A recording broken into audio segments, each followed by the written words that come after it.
Hello everyone, I hope you are doing well.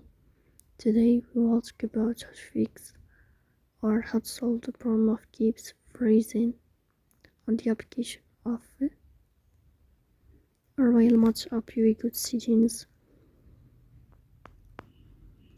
Here we click on apps, default apps, app settings.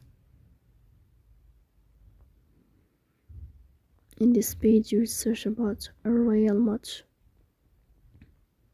and you click here in this page of app and for UI good for stop and you click OK. Here you will enter to the window of storage.